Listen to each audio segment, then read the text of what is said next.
யூடிவியின் news and news plus மதிய நேர பிரதான செய்தி அறிக்கை மன்னிக்கவும் மாலை நேர பிரதான செய்தி அறிக்கைக்காக உங்களை அன்போடு வரவேற்கும் நான் முகமது சஃபார். இன்றைய நாள் விரிவான செய்திகளை பார்க்க முன்னர் முதலில் இன்றைய தலைப்புச் செய்திகள்.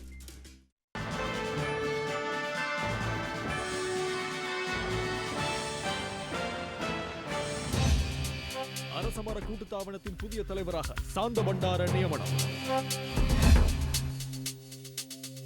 எரிபொருள் விலை அதிகரிப்பால் முச்சக்கர வண்டிகளின் கட்டணம் உயர்வு. மத்திய அரசு மாகாண சபையும் இணைந்து பணியாற்றுவதன் மூலமே கூட்டுறவுத்துறையை வெளித்திறனாக மாற்ற முடியும். அமைச்சர் ரிஷாட் பதியுதீன். எதிர்வரும் 17ஆம் தேதி அடையாள பணி பகிஷ்கரிப்பில் ஈடுபட போவதாக வைத்திய அதிகாரிகள் சங்கம் தெரிவிப்பு.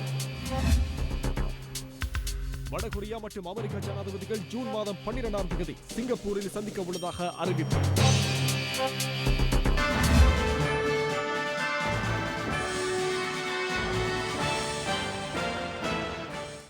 அவை தலைப்புச் செய்திகள். இனி இன்றைய நாள் விரிவான செய்திகளில் முதலில் உள்நாட்டுச் செய்திகள்.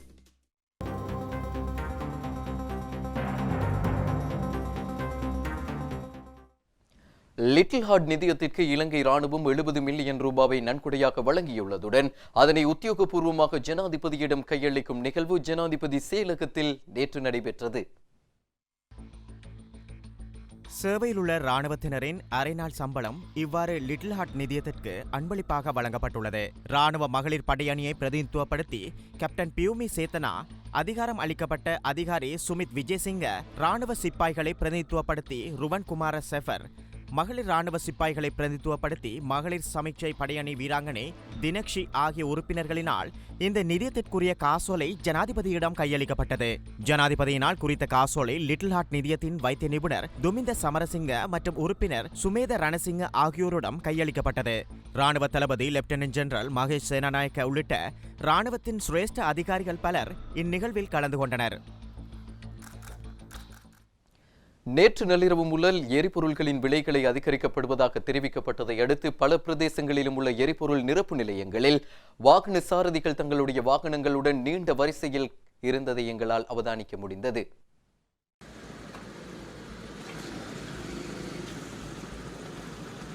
கிளிநொச்சியில் எரிபொருள் பெற்றுக் கொள்வதற்காக மக்கள் நீண்ட வரிசையில் காத்திருக்கும் காட்சிகள் இவ்வாறு எமது கமராக்களில் பதிவாகியது. கிளிநொச்சி நகரில் அமைந்துள்ள எரிபொருள் நிரப்பு நிலையத்தில் மக்கள் இவ்வாறு நீண்ட வரிசையில் நின்று எரிபொருளை பெற்று சென்றனர். இதேவேளை ஒவ்வொரு மோட்டார் சைக்கிளிற்கும் 200 ரூபாய் மட்டுப்படுத்தப்பட்ட பெட்ரோல் வழங்கப்பட்டது. அண்மை நாட்களாக ஒவ்வொரு அத்தியாவசிய பொருட்களினதும் விலை அதிகரிக்கப்படுகின்றது. பிள்ளைகளுக்கான பால்மாவை கூட பெற்றுக்கொள்ள முடியாதுள்ளது.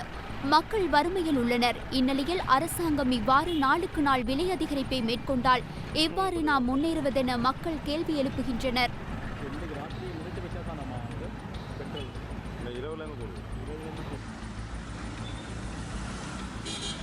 ஹெட்டனில் உள்ள எரிபொருள் நிரப்பு நிலையங்களில் நேற்றிரவு மக்கள் நீண்ட வரிசையில் காத்திருந்து எரிபொருளை நிரப்பி வந்ததை காணக்கூடியதாக இருந்தது. இதனைத் தொடர்ந்து மலையகத்தில் பல இடங்களிலும் உள்ள எரிபொருள் நிரப்பு நிலையங்களில் மக்கள் வரிசையில் நின்று எரிபொருளை நிரப்பி வந்தனர். எரிபொருளின் விலை நள்ளிரவு முதல் அதிகரிக்கப்படும் என கூறப்பட்டதனை அடுத்து நள்ளிரவு ஆகுவதற்கு முன்பே ஹெட்டனில் உள்ள ஒரு எரிபொருள் நிலையத்தில் விலை உயர்வுடன் எரிபொருள் விநியோகம் நடைபெற்றதாக மக்களால் குற்றம் சாட்டப்பட்டுள்ளது.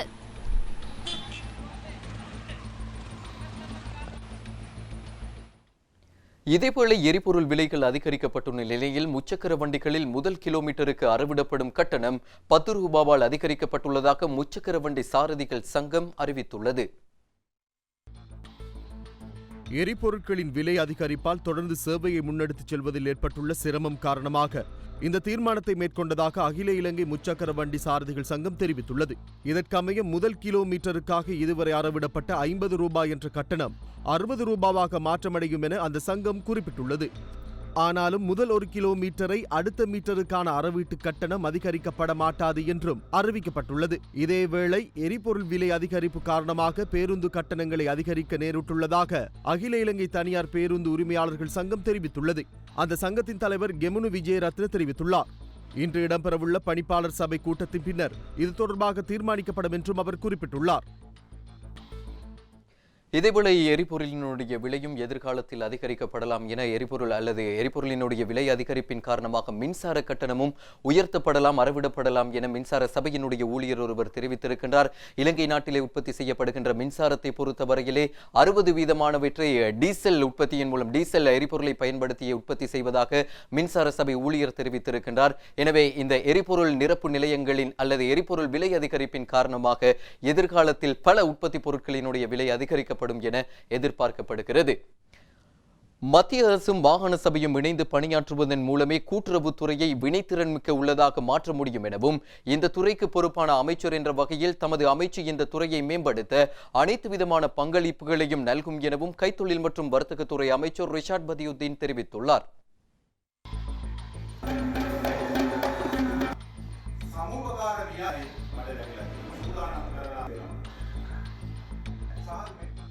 கூட்டுறவுத்துறையில் ஏற்பட்டுள்ள பின்னடைவுகள் மற்றும் அதனை தீர்ப்பதற்கான வழிமுறைகளை ஆராயும் கலந்துரையாடல் கூட்டுறவு அபிவிருத்தி ஆணையாளர் SL நசீர் தலைமையில் இன்று கொழும்பு பண்டாநாயக்க சர்வதேச மாநாட்டு மண்டபத்தில் இடம்பெற்ற போது பிரதம அதிதியாக அமைச்சர் ரிஷாட் பதியுதீன் கலந்து கொண்டார். இந்த நிகழ்வில் நாடளாவிய ரீதியில் இயங்கும் கூட்டுறவு சங்கங்களினது தலைவர்கள், இயக்குநர்கள் மற்றும் பிரதிநிதிகள் பங்கேற்று கூட்டுறவுத்துறையில் தாம் எதிர்நோக்கும் பிரச்சினைகளையும் அதன் மூலம் பாவனையாளர்களுக்கு ஏற்பட்டுள்ள பாதிப்புகளையும் எடுத்துரைத்தனர். இவர்களின் கருத்துக்களை கேட்டறிந்த பின்னர் அமைச்சர் இங்கு உரையாற்றுகையிலேயே இவ்வாறு தெரிவித்தார். எதிர்காலத்திலே நடவடிக்கைகளை இந்த மத்திய அரசுக்கும் மாகாண அரசுக்கும் கீழே இருக்கின்ற இந்த வியாபாரத்தோடு சம்பந்தப்பட்ட இந்த கூட்டுறவு சங்கங்களின் ஊடாக எங்களுடைய நாட்டு மக்களுக்கு அதிக தேவையான அத்தியாவசிய பொருட்களை குறைந்த விலையிலே சீரான முறையிலே எவ்வாறு வழங்கலாம், அதே போல பெட்ரோல் நிலையங்கள், இன்னொரு காணி பிரச்சனைகள், அதே போல யுத்தத்தால் பாதிக்கப்பட்ட கூட்டுறவு சங்கங்கள், பல கடன் சிக்கலில் இருக்கின்ற சங்கங்கள், இவற்றுக்கான தீர்வை காண்பதற்காகவும் இந்த கூட்டத்தை நாங்கள் ஏற்பாடு செய்தோம். நிதியமைச்சரோடும் நாங்கள் நிச்சயமாக கலந்துரையாடி எதிர்காலத்தில் அவர்களுக்கான விசேட திட்டங்களை வகுக்க எண்ணி இருக்கின்றோம். 10,000க்கு மேற்பட்ட கூட்டுறவு சங்கங்கள் இருக்கின்றது. எல்லாம் ஒன்றுபடுத்தி ஒரு குடும்பமாக 500-400 சதோசையோடு 10,000 இந்த அதாவது கூட்டுறவு சங்கமும் ஒன்றாக செல்லக்கூடிய அடிப்படையிலே எங்களுடைய டிஜிட்டலைசேஷனின் ஊடாக அதை முன்னெடுக்கலாம் என்ற ஒரு நம்பிக்கை இருக்கிறது. எனவே அதற்கும் நாங்கள் எதிர்காலத்திலே திட்டங்களை வகுப்போம் என்று கூறி, அதே தேசிய ஒருமைப்பாட்டு மற்றும் நல்லிணக்க ராஜாங்க அமைச்சராக AHM ஃபௌசி இன்று ஜனாதிபதி முன்னிலையில் சத்திய பிரமாணம் செய்து கொண்டார். ஜனாதிபதியின் அலுவலகத்தில் இன்று நடைபெற்ற சத்திய பிரமாண நிகழ்வில் தேசிய ஒருமைப்பாடு மற்றும் நல்லிணக்க ராஜாங்க அமைச்சராக AHM ஃபௌசி சத்திய பிரமாணம் செய்து கொண்டார். இதேவேளை ஊவா மாகாண ஆளுநராக ஜனாதிபதி சட்டத்தரணி ஆரிய பண்டார சத்திய பிரமாணம் செய்து கொண்டார். இதன்போது ஜனாதிபதியின் செயலாளர் ஆஸ்டின் பெர்னாண்டோவும் உடனிருந்ததாக ஜனாதிபதி ஊடகப் பிரிவு தெரிவித்துள்ளது. அரசு மரக்கூட்டு தாபனத்தின் புதிய தலைவராக முன்னாள் பாராளுமன்ற உறுப்பினர் சாந்த பண்டார நியமிக்கப்பட்டுள்ளார். முன்னதாக அரச மரக்கூட்டு தாபனத்தின் தலைவராக நியமிக்கப்பட்டிருந்த அனிருத்த பொல்கம்பொலவின் நியமனத்தை உடன் அமலுக்கு வரும் வகையில் ஜனாதிபதி நேற்று உத்தரவிட்டார்.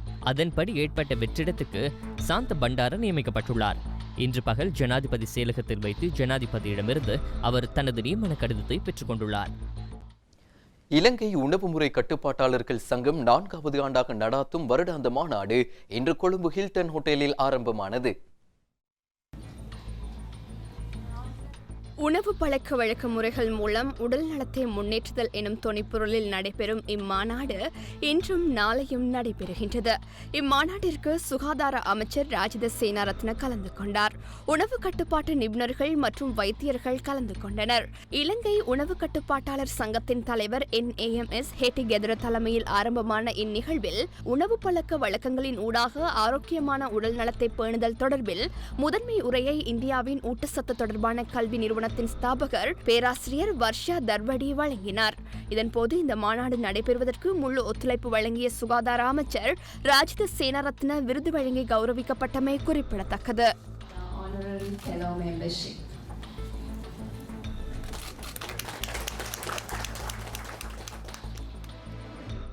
இடைவேளையை தொடர்ந்து செய்திகளை எதிர்பாருங்கள்.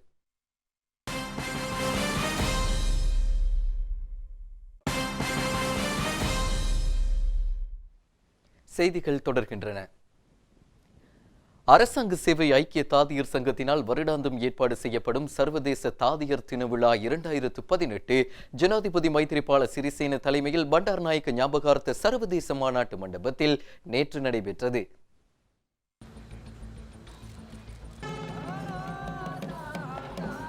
தாதியர் சேவைக்கு பெரும் பங்காற்றிய புளோரன்ஸ் நைட்டிங்கேலின் பிறந்த தினத்தை அடிப்படையாக கொண்டு ஒவ்வொரு வருடமும் மே மாதம் 12ஆம் தேதி சர்வதேச தாதியர் தினம் அனுஷ்டிக்கப்படுவதுடன் இலங்கையிலும் தாதியர்களினால் அத்தினம் மிக சிறப்பாக அனுஷ்டிக்கப்பட்டு வருகின்றது. சுகாதார சேவை மனித உரிமையாகும் என்ற கருப்பொருளின் கீழ் 2500க்கும் மேற்பட்ட தாதியர்களின் பங்கு பெற்றலுடன் இவ்வருட தாதியர் தின நிகழ்வு இடம்பெற்றது. நைட்டிங்கேலின் உருவச்சிலைக்கு மலர் அஞ்சலி செலுத்தி நிகழ்வு ஆரம்பிக்கப்பட்டதுடன் சர்வதேச தாதியர் தினத்தை முன்னிட்டு தயாரிக்கப்பட்ட நினைவு சஞ்சிகை ஜனாதிபதியிடம் கையளிக்கப்பட்டது. இந்நிகழ்வில் விசேட உரையை பேராசிரியர் நிகால் டி சில்வா நிகழ்த்தினார். அரசாங்க சேவை ஐக்கிய தாதியர் சங்கத்தின் தலைவர் சங்கைக்குரிய முருத்தெட்டுவே ஆனந்த தேரர், சுகாதார அமைச்சர் ராஜித சேனாரத்ன, கொழும்பு பொது வைத்தியசாலையின் தேசிய பயிற்றுவித்தல் அதிகாரி புஷ்பா ரம்யானி சொய்சா ஆகியோர் இந்நிகழ்வில் கலந்து கொண்டனர்.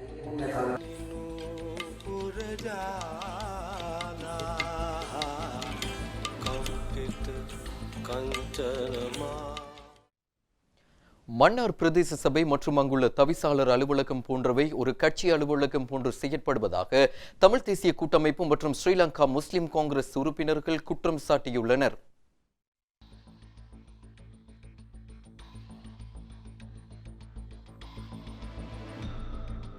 மன்னார் பிரதேச சபையின் முதலாவது அமர்வு நேற்று காலை 10:30 மணியளவில் மன்னார் பிரதேச சபையின் தலைவர் SH முஜாஹிர் தலைமையில் மன்னார் பிரதேச சபையில் இடம்பெற்றது.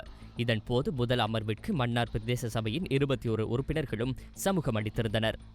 மன்னார் பிரதேச சபையின் தலைவர் HS முஜாஹிர் தலைமையில் வரவேற்புரை நிகழ்த்தப்பட்ட நிலையில் சக உறுப்பினர்களின் அறிமுகம் இடம்பெற்றது.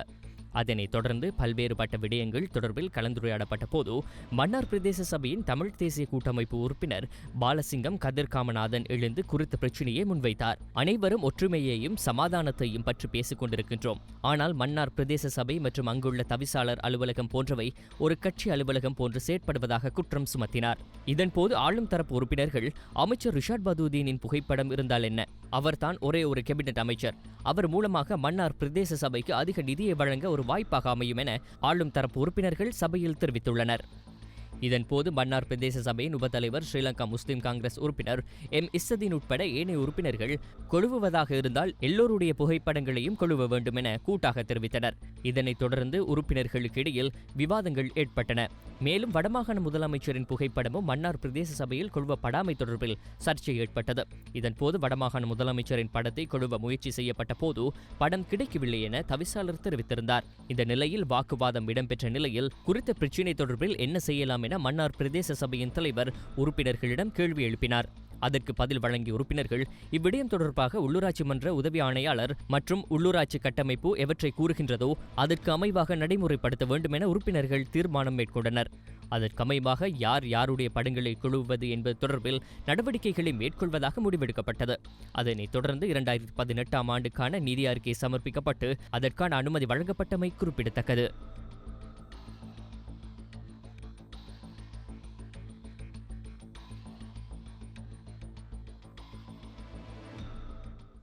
தேர்தல் காலங்களின் போது மன்னார் நகரத்தை பொறுத்தமட்டில் பல அபிவிருத்தி திட்டங்கள் முன்னெடுக்கப்படும் என ஒவ்வொரு கட்சிகளும் வாக்குறுதிகளை வழங்கினாலும் இன்று வரை மன்னாரின் அபிவிருத்தி திட்டங்கள் பின்னடைவில் இருந்து வருவதாக மன்னார் நகர முதல்வர் ஞானப்பிரகாசம் குற்றம் சாட்டியுள்ளார். மன்னார் நகரசபையில் இன்று காலை இடம்பெற்ற ஊடக சந்திப்பில் கலந்து கொண்ட போதே அவர் இவ்வாறு தெரிவித்தார். அவர் மேலும் கருத்து தெரிவிக்கையில், நகரத்தை பொறுத்தமட்டில் கடந்த காலங்களில் பல அபிவிருத்தி திட்டங்கள் முன்னெடுக்கப்படும் என்று தேர்தல் காலங்களில் ஒவ்வொரு கட்சியைச் சேர்ந்தவர்களும் வாக்குறுதிகள் கொடுத்தாலும் மன்னார் நகரத்தை பொறுத்தமட்டில் இன்று வரை அபிவிருத்தி என்றது பின்னடைவு மட்டத்திலே இருந்து வருகின்றது. இனிவரும் காலங்களில் எங்களால் சில யாருக்கூடாக என்னென்ன நிதிகள் எடுத்து என்னென்ன அபிவிருத்தி வேலை திட்டங்களை செய்ய முடியுமோ அனைத்து வேலை திட்டங்களும் நடைமுறைப்படுத்தப்படும். பொய் வாக்குறுதிகளை நாங்கள் மக்களுக்கு வழங்குவதற்கு இல்லை. நாங்கள் மக்களுக்கு என்னென்ன விடயங்கள் சென்றடைய வேண்டுமோ அந்த விடயங்களை மக்களுக்கு சென்றடைவதற்கு செய்வேன் என்றும், இனிவரும் காலங்களில் மன்னார் நகரத்தை ஒரு நல்ல நிலைக்கு கொண்டு வர வேண்டும் என்று எனது ஆர்வங்களில் அபிவிருத்தி என்ற ஒன்றை மன்னார் நகரத்தை மையப்படுத்தியே எந்த அரசியல்வாதிகளாலும் பெறப்பட்டது. ஆனால் அந்த நிதிகள் எமது நகரத்தை மையப்படுத்தி எந்த விடயங்களும் மேற்கொள்ளப்படவில்லை. இனிவரும் காலங்களில் அபிவிருத்தி என்பது மன்னார் நகரத்தை மையப்படுத்தி இருக்க வேண்டும். அந்த அடிப்படையில் நிதிகள் வழங்கப்படுகின்ற பட்சத்தில் மன்னார் நகரத்தை அழகுபடுத்துவதோடு மன்னார் நகரத்தின் செயற்பாடுகளை நாங்கள் முன்னுக்கு கொண்டு வர வேண்டும் என்று எனது ஆசை. வடமாகாணத்தில் உள்ளூராட்சி திணைக்களங்களுக்கு புதிதாக தெரிவு செய்யப்பட்ட உறுப்பினர்களுக்கான செயலமர்வு ஒன்று யாழ்ப்பாணத்தில் இன்று இடம்பெற்றது.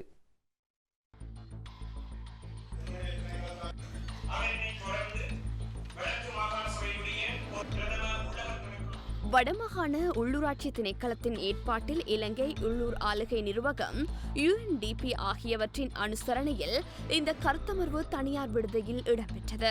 வடமாகாண உள்ளூராட்சி ஆணையாளர் பேட்ரிக் நிரஞ்சன் தலைமையில் நடைபெற்ற இதன் ஆரம்ப நிகழ்வில் வடமாகாண முதலமைச்சர் CV விக்னேஸ்வரன் பிரதம விருந்தினராக கலந்து கொண்டு செயலமர்வை ஆரம்பித்து வைத்தார். இதில் யாழ் மற்றும் முல்லைத்தீவு மாவட்டங்களின் மாநகர சபை, நகர சபை மற்றும் பிரதேச சபைக்கு தெரிவான சுமார் 300 உள்ளூராட்சி உறுப்பினர்கள் கலந்து கொண்டனர். உள்ளூராட்சி உறுப்பினர்களின் ஆளுமையை விருத்தி செய்யும் விதத்தில் உள்ளூராட்சி மன்றங்களின் சட்ட ஏற்பாடுகள், பொது கணக்காய்வு மற்றும் உள்ளக கணக்காய்வு தொடர்பான தலைப்புகளில் விளக்க உரைகளும் இங்கு இடம்பெற்றமை குறிப்பிடத்தக்கது.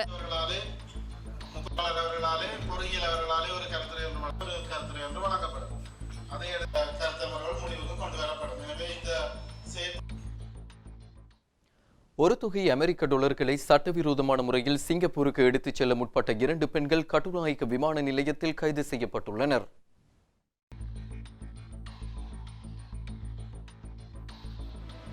சட்டவிரோதமான முறையில் இலங்கையிலிருந்து 72,700 அமெரிக்க டாலர் நாணயத்தாள்களுடன் சிங்கப்பூர் செல்ல முற்பட்ட 2 பெண்கள் கட்டுநாயக்க விமான நிலையத்தில் வைத்து சுங்கப் பிரிவினரால் கைது செய்யப்பட்டுள்ளனர். அவர்கள் தமது பயணப் பொதியில் மறைத்து வைத்து குறித்த நாணயத்தாள்களை கொண்டு செல்ல முற்பட்டுள்ளதாக சுங்கப்பிரிவு தெரிவித்துள்ளது.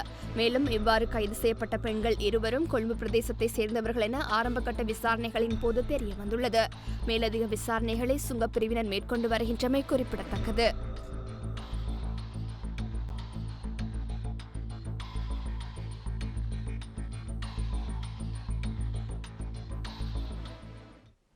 ₹1 கோடி பெறுமதியான ஆழ்கடல் படகு ஆழ்கடல் நோக்கி தனது கன்னி பயணத்தை ஆழியவிளை கடல் பகுதியில் இன்று மேற்கொண்டது.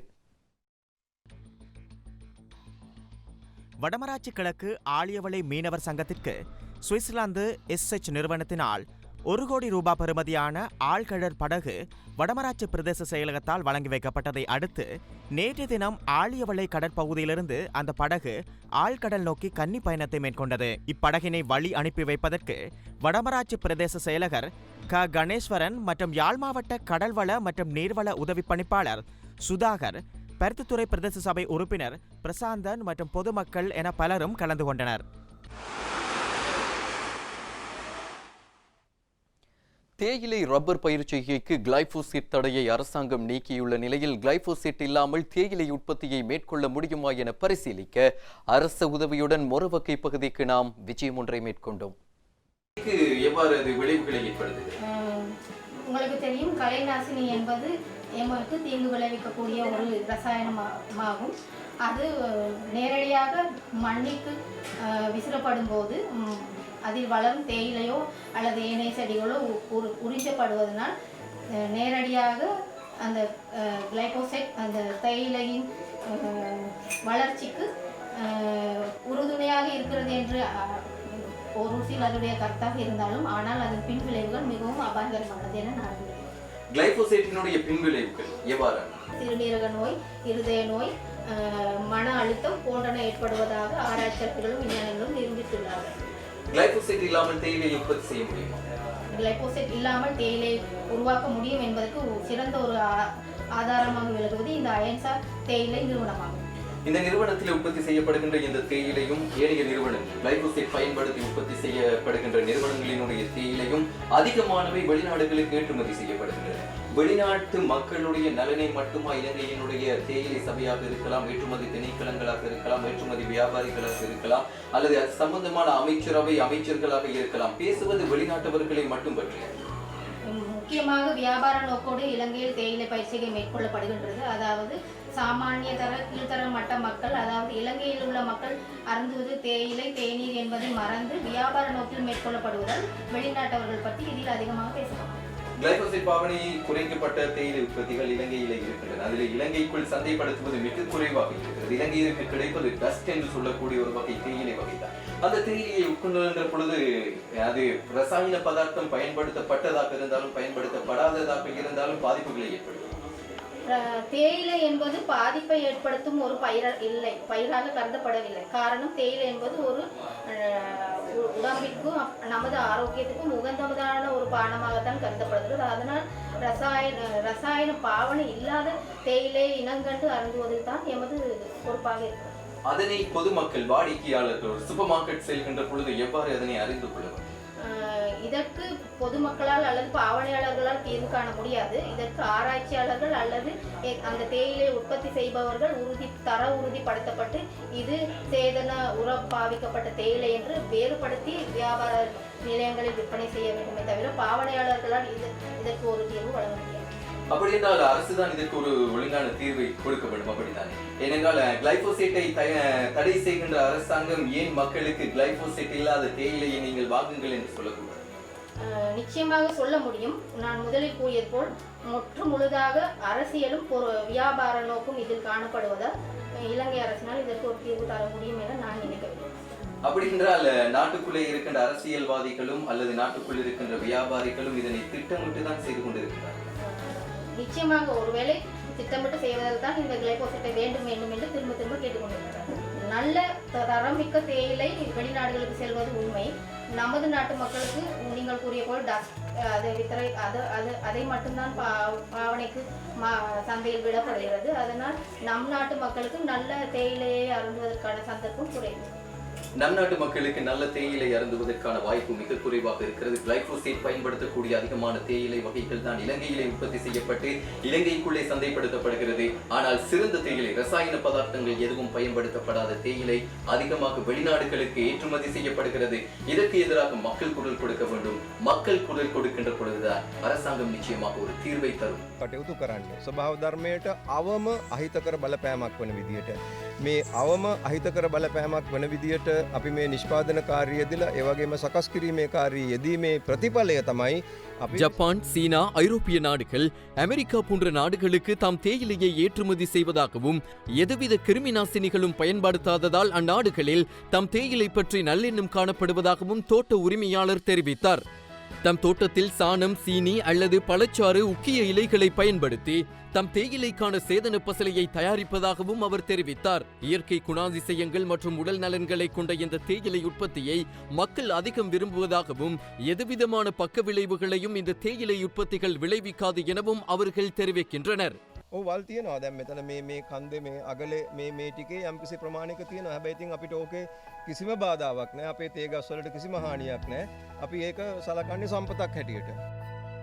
கிளைபோசேட் தடை சம்பந்தமான குரல்களை எழுப்பிக் கொண்டிருக்கின்ற அரசியல்வாதிகளும் கிளைபோசேட் தமக்கு வேண்டும் என வேண்டுகோள் விடுத்துக் கொண்டிருக்கின்ற தோட்ட தொழிலாளர்களும் கிளைபோசேட் இல்லாமலேயே தேயிலை உற்பத்தியை மேற்கொள்ள முடியும் என்பதில் அவதானம் செலுத்த வேண்டும் என்பதுதான் எமது நோக்கமாகவும் உள்ளது.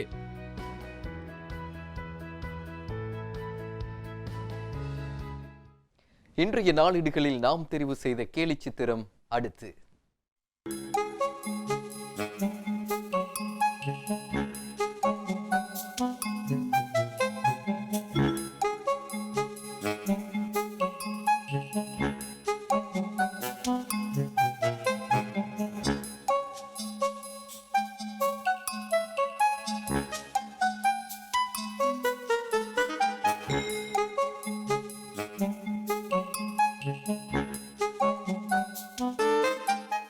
இடைவேளையை தொடர்ந்து வெளிநாட்டு செய்திகளை எதிர்பாருங்கள்.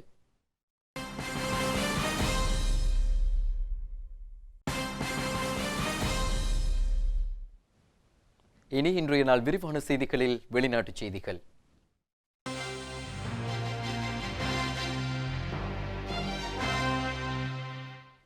வடகொரிய ஜனாதிபதி கிம் ஜாங் உன்னை அமெரிக்க ஜனாதிபதி டொனால்ட் ட்ரம்ப் ஜூன் மாதம் 12ஆம் தேதி சிங்கப்பூரில் சந்திக்க உள்ளதாக அறிவித்துள்ளார்.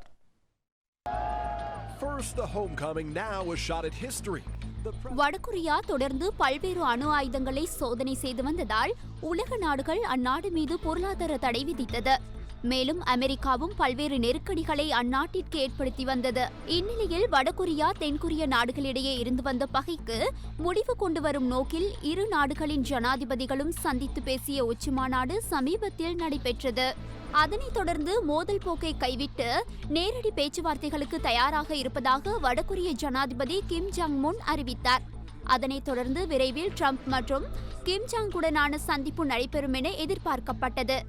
இந்நிலையிலேயே ட்ரம்ப் இவ்வாறு தெரிவித்துள்ளார்.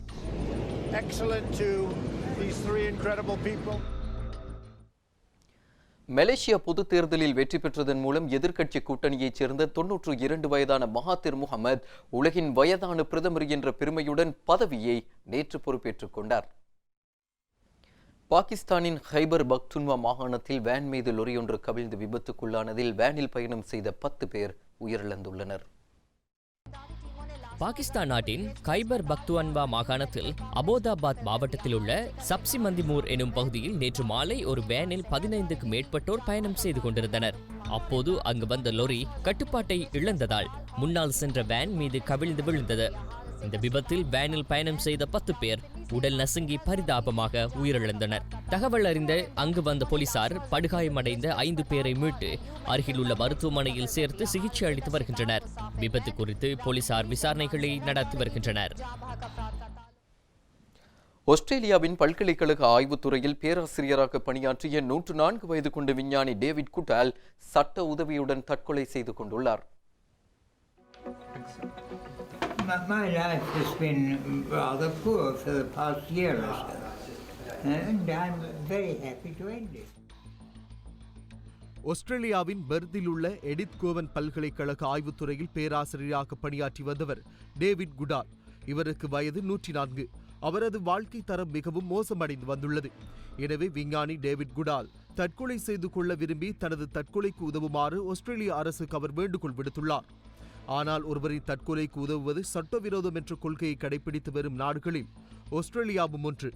எனவே விஞ்ஞானி டேவிடின் கோரிக்கையை ஏற்க மறுத்தது. அதே நேரம் சுவிட்சர்லாந்தில் தங்கள் வேலையை தாங்களே செய்யும் அளவுக்கு உடல் ரீதியாக திடகாத்திரமாக இருக்கும் ஒருவர் நீண்ட காலமாக தானாகவே இறக்கும் கோரிக்கையை கொண்டிருந்ததால் அவரது தற்கொலைக்கு உதவுவது சட்ட ரீதியாக அங்கீகரிக்கப்பட்டிருக்கிறது.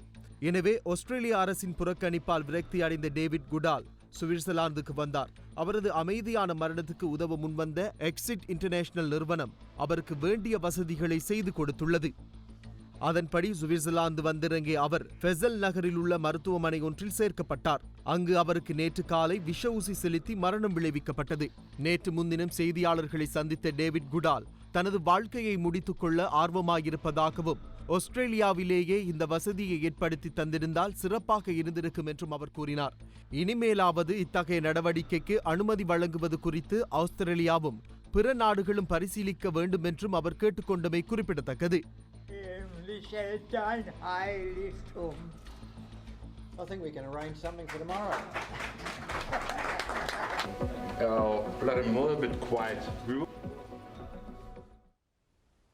தொடர்பன இன்றைய விளையாட்டுச் செய்தி.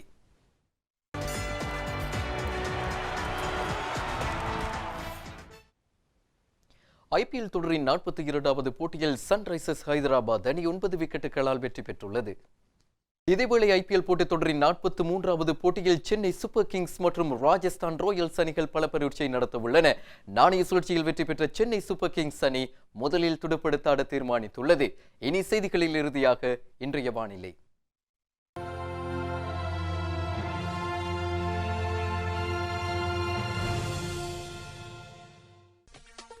இன்று பிற்பகல் நாட்டின் பல பிரதேசங்களில் இடியுடன் கூடிய மழை பெய்யக்கூடும் என காலநிலை அவதான நிலையம் எதிர்வு கூறியுள்ளது. மேல் மற்றும் தென் மாகாணங்களுடன் புத்தளம் மற்றும் மன்னார் மாவட்டங்களிலும் காலை வேளையில் மழை பெய்யலாம் என அந்த நிலையம் வெளியிட்டுள்ள அறிக்கையில் தெரிவிக்கப்பட்டுள்ளது. இதனுடன் மத்திய, தென் மற்றும் ஊவா மாகாணங்களுடன் அம்பாறை, குருநாகல் மற்றும் புத்தளம் மாவட்டங்களிலும் சில இடங்களில் 75 மில்லிமீட்டர் அளவில் மழை பெய்யக்கூடும் என காலநிலை அவதான நிலையம் குறிப்பிட்டுள்ளது. இத்துடன் UTVN news and news plus மாலை நேர பிரதான செய்தி அறிக்கை நிறைவு பெறுகிறது. எமது அடுத்த பிரதான செய்தி அறிக்கையை நாளை நண்பகல் 12 மணிக்கு எதிர்பாருங்கள்.